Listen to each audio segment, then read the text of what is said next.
एक छोटे शहर की छोटी सी किराना दुकान से शुरू हुआ सफ़र आज सीधा दलाल स्ट्रीट तक पहुंच चुका है। पटेल रिटेल आईपीओ एक ऐसी कहानी है जो छोटे सपनों को बड़े मंच पर ले जाने का जिंदा सबूत है। क्या यह छोटा शहर का व्यापारी आपके पोर्टफोलियो का अगला बड़ा स्टार बन सकता है? 242 करोड़ की इस आईपीओ की चलिए जानते हैं पूरी कहानी। चलिए जानते हैं पटेल रिटेल लिमिटेड के बारे में। कौन है ये, क्या करते हैं? 2008 की कंपनी है। रिटेल और नॉन रिटेल बिजनेस में है। फोकस रिटेल सुपरमार्केट चेन में है और सबअर्बन अपने नियर बाई एरिया में बेचती है। ऑफरिंग करती है फूड के तमाम आइटम, जो भी घर के, मैंने ये किराना स्टोर है, वो किराना स्टोर में जो भी मिलता है वो वहाँ करती है। अभी तक ये महाराष्ट्र के अंबरनाथ में ऑपरेट कर रही थी। अब ये पैन इंडिया फैलाने के बारे में बात कर रही है। कंपनी अभी तक 43 स्टोर मैनेज कर रही है टोटल के टोटल। चलिए देखते हैं कौन है इनके कर्ता धर्ता। धनजी पटेल जी हैं chairman and director, mister Rahul Patel ji हैं सीईओ, भरत पटेल जी हैं सीईओ और मनीष अग्रवाल हैं सीएफओ इसके। तो प्रोडक्ट्स क्या क्या हैं इनके? इंडियन चस्का में इनके प्रोडक्ट में सभी तरह के मसाले आ जाते हैं। गरम मसाला, काली मिर्च, हल्दी पाउडर, सारी तरह का घर में जितने भी मसाले हैं वो सारा का सारा आता है। ये 3 तरह के प्रोडक्ट लाइन में काम करते हैं। पहला हो गया इंडियन चस्का, दूसरा हो गया पटेल फ्रेश। अब पटेल फ्रेश में ये सारी तरह के स्टेपल्स, मतलब दालें, चावल, जितने भी आइटम है घर के छोटे बड़े, वो सारा पटेल फ्रेश पे बेचते हैं। और थर्ड लाइन पटेल एसेंशियल का है, जिसमें डस्टिंग वगैरह, झाड़ू पोछा मारने में जो भी काम आता है वो ये बेचते हैं। अपने 3 प्रोडक्ट लाइन बना रखे हैं इन्होंने। अब ये सर्व किसको करते हैं? तो रेवेन्यू वाइज अगर इनका ब्रेकअप देखें हम, तो फूड आइटम जो बेचते हैं ये 32% बेचते हैं। एफएमसीजी में ही non food item 8.5%, goods merchandising apparel कपड़े वगैरह जो बेचते हैं 3% के आसपास, प्रोसेसिंग और मैन्युफैक्चरिंग 44% करते हैं और ट्रेडिंग करते हैं 10%। सेगमेंट का रेवेन्यू क्या है? रिटेल सेक्शन में ये 44 मैंने तकरीबन 45% का अपना पूरा रेवेन्यू करते हैं और नॉन रिटेल में 54% के आसपास करते हैं। 6% का अपना माल बेचते हैं। UK 4.80, Canada 4%, Saudi Arabia, USA. तो बेसिकली ये साउथ ईस्ट एशिया में ज़्यादा अपना माल एक्सपोर्ट करते हैं और इंडिया में तो इनका 74% है ही रेवेन्यू शेयर। आइए देखते हैं कंपनी का शॉर्ट एनालिसिस करके क्या इसकी स्ट्रेंथ, वीकनेस, अपॉर्चुनिटीज़ है कंपनीज़ की। पहला है स्ट्रॉन्ग फोकस ऑन टायर 2 और टायर 3, ये इसके स्ट्रेंथ में है। हाँ, तो सेमी अर्बन एरिया और अर्बन एरिया में कम है, ये सेमी अर्बन में ज़्यादा है। लोकल अडेप्टेशन है, इसलिए वहाँ पे इनका स्ट्रेंथ है कि वहाँ तक पहुँचे हुए हैं ये। दूसरा multi channel and vertically integrated model. तो जो इनका रेवेन्यू स्ट्रीम है ना, वो retail, wholesale, export, e commerce से डाइवर्सिफिकेशन से आ रहा है। तो इनको कोई भी एक चैनल बंद होगा तो उतना इफेक्ट नहीं आएगा। अब इनका जो तीसरा स्ट्रेंथ है राइजिंग फाइनेंशियल मैट्रिक्स। हाँ, इनका एबिटा इम्प्रूव हुआ है 4.25% के अराउंड और इनका नेट मार्जिन भी इम्प्रूव हुआ है 3.08%। तो नेट प्रॉफिट भी ग्रो कर रहा है और CAGR कंपनी का लास्ट 2 ईयर का 24% से ऊपर है। तो हाँ, ठीक है। अब स्ट्रॉन्ग प्राइवेट लेवल प्रेजेंस में देखें तो इनका जो प्राइवेट लेवल प्रेजेंस में ना, अपने नाम, अपना ब्रांड बना के बेचना, तो उसमें पटेल फ्रेश मैंने बताया, इंडियन चस्का है, पटेल एसेंशियल, ये सब इनके मिलके ये काम करते हैं और ये इसी में रेवेन्यू मार्जिन कमाते हैं। अब नेक्स्ट देखते हैं इसके वीकनेस के बारे में। जोग्राफिकल कंसंट्रेशन देखेंगे तो हाँ, जोग्राफिकल है कंसंट्रेशन, क्योंकि मेनली महाराष्ट्र में ही ये कंपनी ऑपरेट कर रही है, अब थाने और रेजिड वाले डिस्ट्रिक्ट में। दूसरा थिन नेट प्रॉफिट मार्जिन है वीकनेस में। मार्जिन बहुत कम है कि 3.08% कुछ भी नहीं होता है, जबकि कंपटीशन बहुत ज़्यादा है, कॉस्ट का प्रेशर है।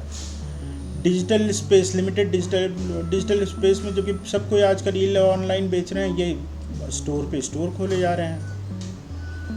इंटेंसिफाई वर्किंग कैपिटल की इस लाइन में सबसे ज़्यादा ज़रूरत पड़ती है, क्योंकि FMCG है तो स्टॉक रखना पड़ता है, लॉजिस्टिक बना के रखना पड़ता है। अब इतना भी ज़्यादा नहीं कि माल ही एक्सपायर होने लगा। तो ये हो गया इनका वीकनेस। अपॉर्चुनिटी इनको कहाँ मिल सकती है? Expansion to new territory. जो इनका वीकनेस था कि एक ही कंसंट्रेट है, वही अपॉर्चुनिटी भी है भाई कि बाकी जगह पे अपना खोलें स्टोर जाके। और दूसरा है ग्रोइंग प्राइवेट लेवल ब्रांड। अभी 3 तरह का ये कर रहे हैं, चस्का, इंडियन चस्का, पटेल फ्रेश, पटेल एसेंशियल करके, उसमें बढ़ा सकते हैं ताकि ब्रांड लॉयल्टी आए लोगों को। डिजिटल और ओमनी चैनल ग्रोथ है, जो ये ई कॉमर्स में कुछ अडेप्टेशन कर नहीं रहे हैं पोस्ट कोविड के बाद, तो वहाँ इनकी अपॉर्चुनिटी बन जाती है कि वहाँ इनको करना है। राइजिंग टायर 3 डिस्पोजेबल इनकम, हाँ इनके लिए फ़ायदा है कि अब डिस्पोजेबल इनकम बहुत बड़ा है। लोगों के पास 12 लाख के बाद जो काफ़ी सारा तो पैसा बच ही जाएगा, जो टैक्स का पैसा है वो इसी में जाएगा। तो वैसे भी FMCG एरिया ग्रो कर रहा है इस मामले में। अब चलिए जानते हैं इनका थ्रेट क्या है भैया इनको। तो इनको थ्रेट है कि competition from large retail chain है। लार्ज रिटेल चेन जैसे रिलायंस, डी मार्ट हुआ, इन सब के साथ इसका वही सीधे कंपटीशन है। सप्लाई चेन डिसरप्शन हो सकता है, कैसे?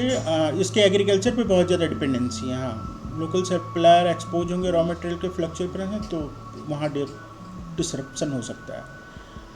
थर्ड है रेगुलेटरी अनसर्टेनिटी, किसी भी तरह का FDI policy, retail policy, rural development वाला पॉलिसी में चेंजेज आए तो इनके ऊपर उसका इम्पैक्ट आएगा।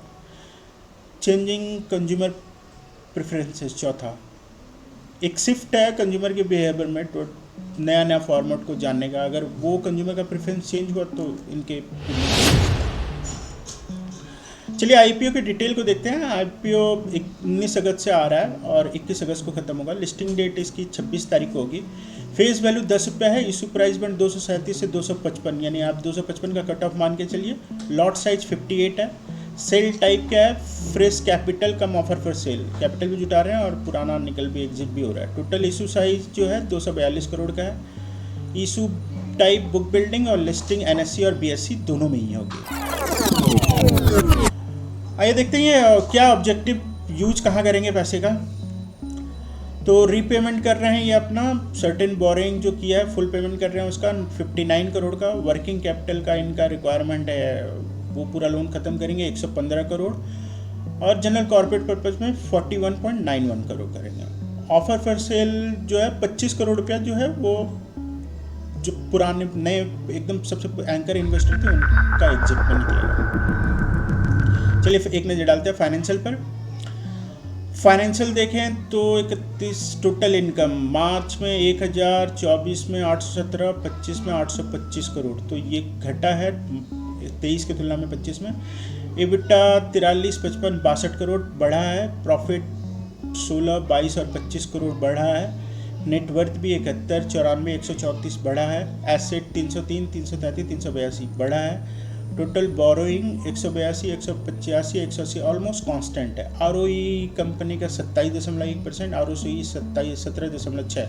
फिर से ROCE कम हो रहा है ROE से, इसका मतलब ओवर बोरोड कंपनी है।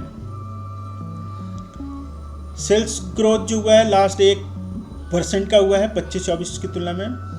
ग्रोथ EBITDA में 24-25 की तुलना में 11.80 और ग्रोथ इन प्रॉफिट 12% के अराउंड में है। डेट टू इक्विटी 1.34, तभी वहाँ पे ROCE कम निकल के आ रहा है ROE से। प्री IPO EPS 10 रुपये 16 पैसा, पोस्ट IPO 7 रुपये 57 पैसा। PE जो है कंपनी की प्री IPO रहेगी 25 और पोस्ट IPO 33। इंडस्ट्री का PE मैंने कैलकुलेट किया था 70 के आसपास बैठ रहा है, तो उस PE के एवरेज है ये। तो फेयर वैल्यू अगर आ रही है कंपनी की उस PE की तुलना में 588 रुपये आ रही है। डिटेल में देखते हैं कि इनका सेल वगैरह इतना कम होने के बावजूद पैसा जा कहाँ रहा है। ऑपरेटिंग प्रॉफिट अगर आप देखेंगे तो 54 रुपया। अब ये देखिए पोर्शन, ये पोर्शन जो है इंटरेस्ट और डिप्रिसिएशन वाला यही सबसे ज़्यादा खा रहा है। डिप्रिसिएशन तो कांस्टेंट है लेकिन इंटरेस्ट देखिए 12 से 16 करोड़ हुआ था 24 में, तो ये पैसा खा रहा है। नीचे कंपाउंडेड ग्रोथ देखें 3 साल में तो 25%, ट्रेलिंग 38, ये अच्छा है। रिटर्न ऑन इक्विटी भी 3 साल का 25% है, ये भी ठीक है। इक्विटी कैपिटल वाले स्ट्रक्चर में एक बार देखें तो मैं ये इसलिए दिखाना चाहता हूँ, इन्होंने ना 24 में कैपिटल इन्फ्यूजन किया है, जो कि अच्छी बात है। 4 से देखिए 24 हुआ है, तो इन्होंने कैपिटल का इन्फ्यूजन किया है।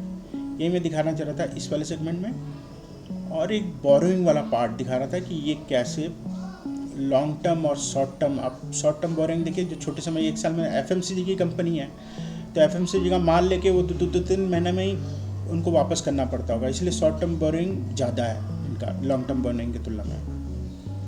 ग्रे मार्केट पे प्रीमियम इनका 36 पे चल रहा है और ग्रे मार्केट के हिसाब से 251 पे 91 पे लिस्टिंग इसकी संभव है। ठीक है दोस्तों, थैंक यू। चैनल को लाइक करिए, सब्सक्राइब करिए, कमेंट करिए प्लीज़। Thank you.